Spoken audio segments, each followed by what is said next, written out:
रहा है। I wish, और ये मैं सबके लिए कह रहा हूं, इस साइड पे बैठे लोगों के लिए भी और इस साइड पे, I wish we were half the men and women our grandfathers were. हमने अपने आबाओ अजदाद की जो मिरास थी, जो इखलाक थे, जो रवादारी थी, वो उसको ना सिर्फ भुला दिया, बल्कि जब इस मुल्क की सालमियत की बात आती है, हम तब भी पॉलिटिकल पॉइंट स्कोरिंग से बाज नहीं आते। मैं आज दोबारा ये बात करूंगा, ना मैं आपके लीडर को बुरा कहूंगा, ना मैं अपने लीडर को अच्छा कहूंगा, क्योंकि आज बात पाकिस्तान की है, सिर्फ पाकिस्तान की और सिर्फ पाकिस्तान की है।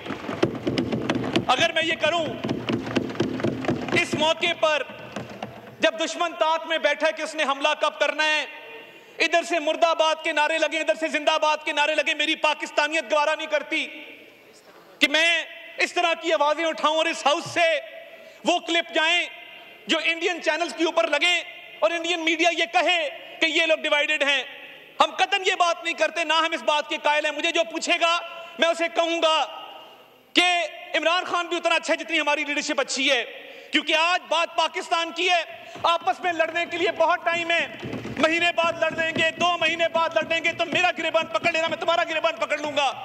मगर किसी चीज का कोई वक्त होता है, कोई बात मौके की मुनासबत से होती है, कुछ अपने बड़ों से ही सीख लें। और मैंने आज जनरल अयूब खान के हवाले से जो बात की, वो इसलिए की कि वो डायलॉग आज भी लोगों के ज़हनों में जिंदा है कि दुश्मन नहीं जानता उसने किस कौम को ललकारा है।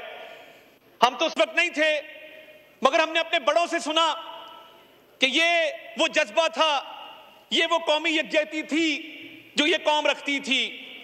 और मुझे फख्र है कि आज बुचर ऑफ गुजरात की तमाम पॉलिसियां नाकाम हो चुकी हैं। मैं कल लाइन ऑफ कंट्रोल के पास बेला नूर शाह के एक कस्बे में मौजूद था।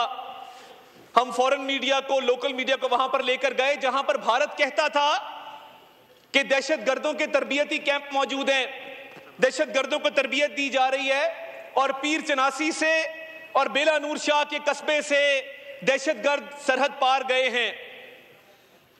दुश्मन मक्कार भी है, बदनीयत भी है, और दुश्मन बेवकूफ भी है। और दुश्मन की बेवकूफी की दलील यह है कि एक ऐसी जगह पहलगाम, जो सरहद से, अगर हाउस एंड ऑर्डर कर लें जनाब स्पीकर, ये कौमी अहमियत का इशू है, ये चलते रहेंगे, हमारी चिट्टें बाद में भी ले आते हैं आपके लिए। तो ये जो पहलगाम का इलाका है, जो सरहद से 150-200 किलोमीटर की दूरी पर है, दुश्वार गिदार इलाका है, पहाड़ हैं और जंगल हैं, ये कैसे हो सकता है कि पीर चनासी से या बेला नूर शाह से, पाकिस्तान से ये लोग जाके वहां पे इन्होंने हमला किया हो? आपकी 9 लाख फौज जो भारत पर काबिज है इलीगली ऑक्यूपाइड इंडियन कश्मीर में, वो वहां पे झक मार रही है। आज जब कश्मीरियों को उठा के दरिया बुर्द कर दिया जाता है और एक नौजवान की लाश निकालते हैं और कहते हैं कि इसने छलांग मारी, ये हमारे से बचने के लिए भाग रहा था, टॉर्चर किया जा रहा है, कश्मीरियों को शहीद किया जा रहा है, जेलों से निकाल निकाल के लोगों को कत्ल किया जा रहा है। वो 9 लाख फौज जो गासिब फौज है, जो काबिज फौज है, जिसने पिछली 7 दिहाइयों से मजलूम कश्मीरियों के ऊपर जुल्म ढाने के अलावा कोई और काम नहीं किया, वो आप कर लें, कोई बात नहीं। आज आप भी जिंदाबाद है, मैं भी जिंदाबाद हूं, हम सब पाकिस्तानी हैं, आप जो मर्जी कह लें। आज आप मुझे गाली भी देंगे, मैं जवाब नहीं दूंगा। तो बात ये है, परचम में दफन करती है, ये क्या जज्बा है और ये जज्बा कैसे आता है, ये कहां से आता है? ये उस एक नारे से आता है कि पाकिस्तान का मतलब क्या, ला इलाहा इल्लल्लाह। ये वो नारा है जो आज भी कश्मीर की वादी में, जो खून से आलूद है, जो लाशों से भरी पड़ी है, आज भी वहां पर यह नारा लगता है कि पाकिस्तान से रिश्ता क्या, ला इलाहा इल्लल्लाह। और हम इधर कहते हैं तुम्हारा लीडर बुरा, मेरा लीडर अच्छा, इसको रिहा कर दो, उसको फलां कर दो। ये एक मौका कि जिस पर एक आवाज जाए, और ये पहलगाम का वाकया जब मैं कहता हूं कि दुश्मन मक्कार भी है, दुश्मन भी है, और दुश्मन बेवकूफ भी है। आप जिंदाबाद हो मेरे भाइयों, बहुत शुक्रिया। और दुश्मन बेवकूफ मैं इसलिए कहता हूं कि थोड़ी प्लानिंग ही बेहतर कर लेते कि 150 किलोमीटर दूर पहलगाम का ये इलाका है, और आप देखें कि पहलगाम के पुलिस स्टेशन में जो एफआईआर दी गई वो एफआईआर पढ़ने से ताल्लुक रखती है। आप भी उस पर बात करें कि पहलगाम के पुलिस स्टेशन में जो एफआईआर दी गई, वाकया होता है 1:50 पर, वाकया खत्म होता है 2:20 पर, एफआईआर दी जाती है 2:30 के 10 मिनट के अंदर। ये कैसा मजाक है? और लिखा जाता है कि सरहद पार बैठे आकाओं की ईमा के ऊपर ये एफआईआर, ये वाकया किया गया। और मुझे ये बताइए कि एक बंदा जो हलाक हुआ उसका बेटा ये कह रहा है कि पुलिस 1.5 घंटे बाद आई। पुलिस पहुंच नहीं सकती थी, पुलिस 1.5 घंटे बाद पहुंचती है और एफआईआर 10 मिनट में रजिस्टर हो गई। और साथ ही उनका फौजी कैंप है, उनकी बेस है, नीचे उनका यूनिट बैठा है, क्योंकि वो यूनिट तमाम तर तवज्जो मरकूज किए बैठा था कि कश्मीरियों को किस तरह और मजालिम का निशाना बनाया जाए। वो पहलगाम को सिक्योरिटी नहीं दे सका। पहलगाम भारत का एक false flag operation, security failure, intelligence failure है। वो राहत इंदौरी एक भारत में शायर गुजरे हैं, वो कहते थे कि सरहद पर तनाव है क्या, पता करो चुनाव है क्या। ये क्यों कहा? ये जो बिहार के इलेक्शन की बात हो रही है और बिहार के अंदर बीजेपी के जो अजाइम हैं, ये फॉल्स फ्लैग ऑपरेशन उस लिए भी है, पाकिस्तान की इकोनॉमिक प्रोग्रेस को रोकने के लिए भी है। और इनका ख्याल था कि ऐसा फॉल्स फ्लैग ऑपरेशन करेंगे, और ये एफआईआर ने सब कुछ एक्सपोज कर दिया। और आपने वो वीडियो देखी होगी, जो शख्स जिप लाइन के ऊपर जा रहा है, कहा गया कि इनडिस्क्रिमिनेट फायर है, बिला इश्ताल फायरिंग की गई है, और चुन चुन के हिंदुओं को अलहदा करके मारा गया है। बिल्कुल झूठ है। एक मुसलमान भी इस वाकये में जहां बहक हुआ, और अगर इनडिस्क्रिमिनेट फायर होता तो बंदा जिप लाइन पे जो एंजॉय करता जा रहा है, नीचे नजर आ रहा है लोग किस तरह आराम से फिर रहे हैं, कुछ लोग भाग रहे हैं मगर बाकी लोग आराम से इत्मीनान से फिर रहे हैं। तो क्या ये दलील काफी नहीं है? और मैं ये समझता हूं कि पाकिस्तान ने नैरेटिव डोमेन में, पाकिस्तान ने डिप्लोमेटिक सतह पे भारत को जो मार मारी है, उनकी नस्लें याद रखेंगी इंशाअल्लाह ताला अल्लाह के फजल से। आज आप अल जजीरा की स्टोरीज देखें, आप न्यूयॉर्क टाइम्स को देखें, आप इकोनॉमिस्ट को देखें, मैं खुद CNN पे जाके पाकिस्तान का मुकदमा पेश करके आया हूं। पूरा इंटरनेशनल मीडिया ये कह रहा है देयर इज नो एविडेंस।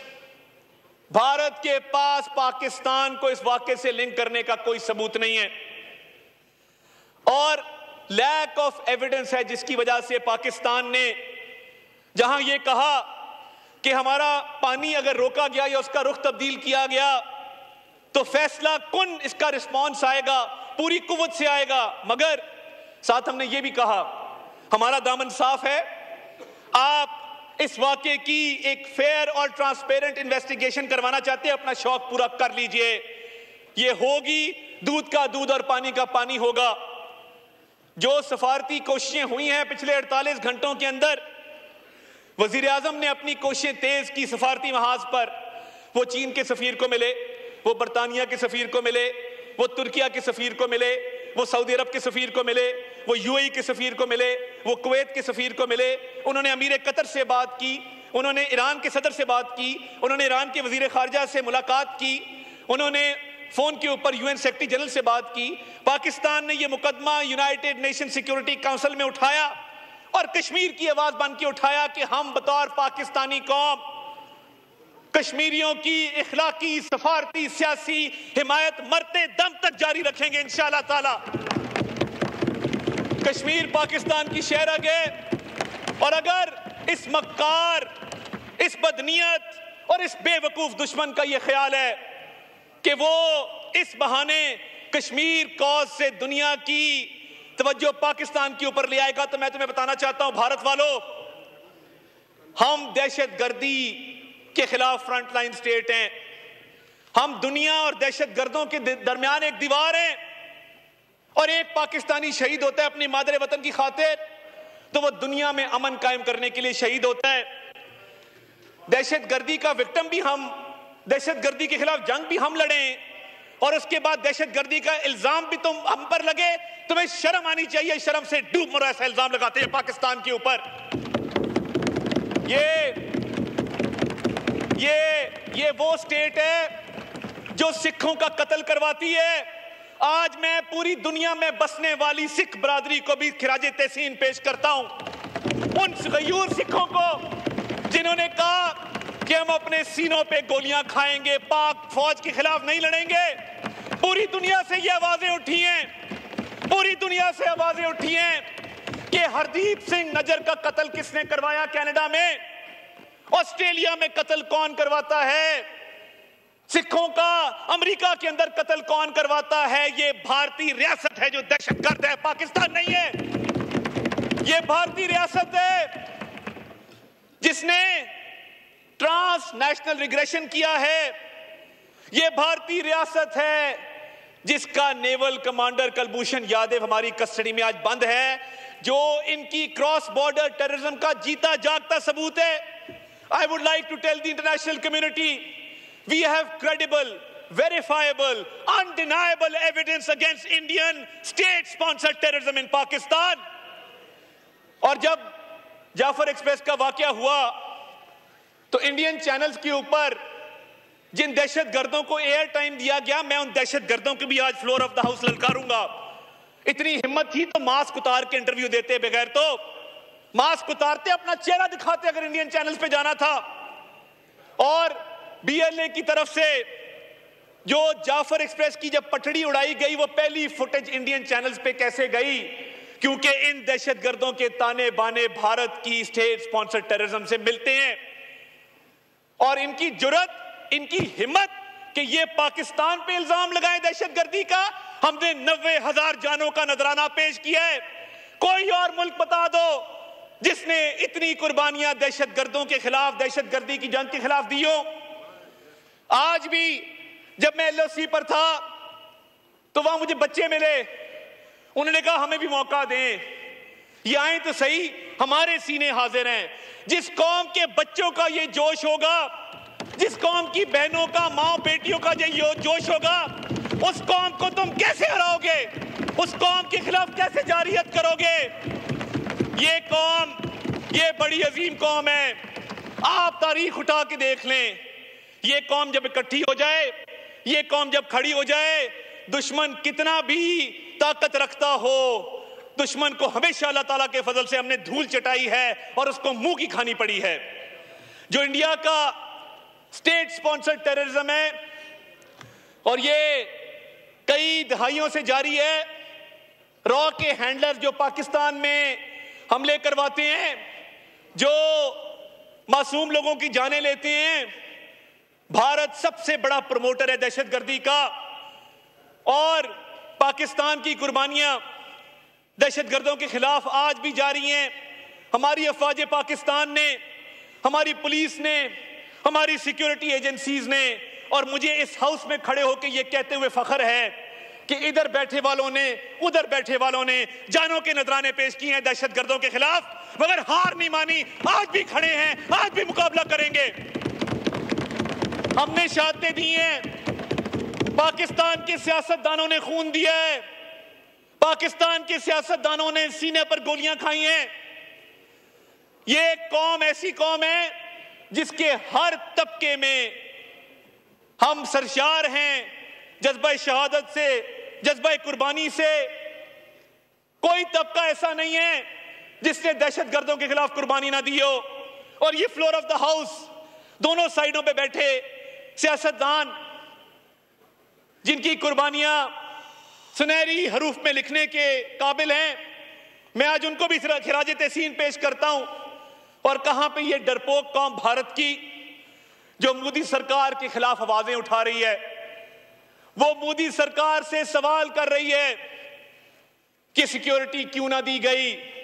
वो सवाल कर रही है कि 9 लाख भारतीय फौजी कश्मीर में झक मार रहे हैं। वो सवाल कर रही है कि सफारतकारी में नाकामी क्यों हुई। वो सवाल कर रही है कि जो भारत तवक्को कर रहा था कि पाकिस्तान को बैनुल अक़वामी सतह पे अंडर प्रेशर करेगा, ये उस मालिक का करम है कि हमने ठीक टाइम पे वो पता खेला कि इन्वेस्टिगेशन करा लो। उससे भारत पर दबाव आया है। भारत आहिस्ता आहिस्ता बंद गली में जा रहा है। भारत की ऑप्शंस खत्म हो रही हैं और वो इस ताक में रहता है कि पाकिस्तान पर हमला करे। वो इतनी सी अपॉर्चुनिटी भी देखेगा तो वो इस तरफ आएगा। मगर अब की बार तुम आए तो तुम्हारा वो हशर करेंगे कि तुम्हारी शक्ल नहीं पहचानी जाएगी इंशाल्लाह ताला। और रिस्पॉन्स मैं बता देना चाहता हूं, अफवाजे पाकिस्तान का वो रिस्पॉन्स होगा। हमने कभी पहल नहीं की। We are not the aggressors, we are not the provocateurs. मगर अगर हमारी तरफ बढ़े तो वो हशर करेंगे कि तुम्हारी नस्लें याद रखेंगी। और मैं ज्यादा टाइम नहीं लेना चाहता, मैं सिर्फ ये कहना चाहता हूं, आखिर में मैं इस शेर से अपनी बात को खत्म करूंगा। पूरी कौम इकट्ठी है, अफवाजे पाकिस्तान के पीछे खड़ी है और भारत का झूठ दिन ब दिन हम बेनकाब कर रहे हैं। कल हमारा LOC का विजिट पूरे भारतीय मीडिया ने दिखाया। हमारे अकाउंट बंद कर रहे थे तो हमने भी घर में घुस के मारा है। हमारे अकाउंट बंद किए थे इन्होंने। हमने सोचा कि इन्होंने अकाउंट बंद कर दिए, हम क्या करें।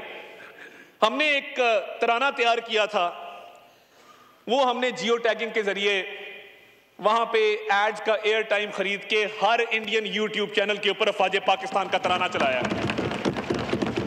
तो इंफॉर्मेशन डोमेन में भी हम खड़े हैं, इंफॉर्मेशन वॉरफेयर भी हम लड़ रहे हैं, फ्रंट फुट पे लड़ रहे हैं।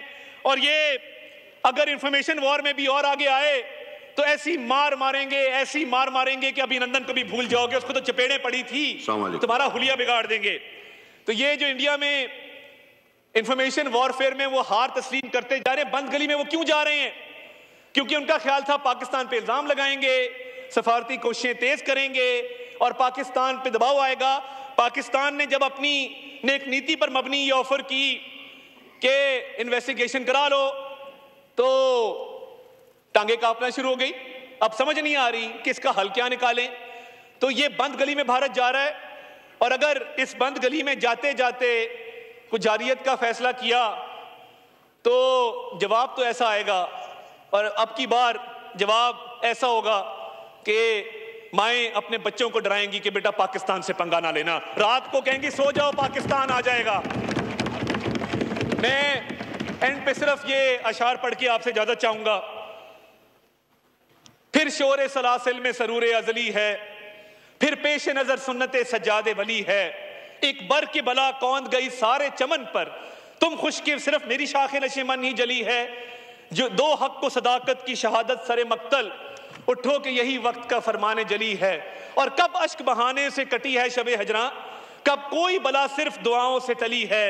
हम राह रवे दश्ते बला रोजे अजल से, और काफिला सालार हुसैन इब्ने अली है। ये नसरुल्लाह खान साहब की बड़ी अच्छी गजल। मोहतरमा शैला रजा साहब,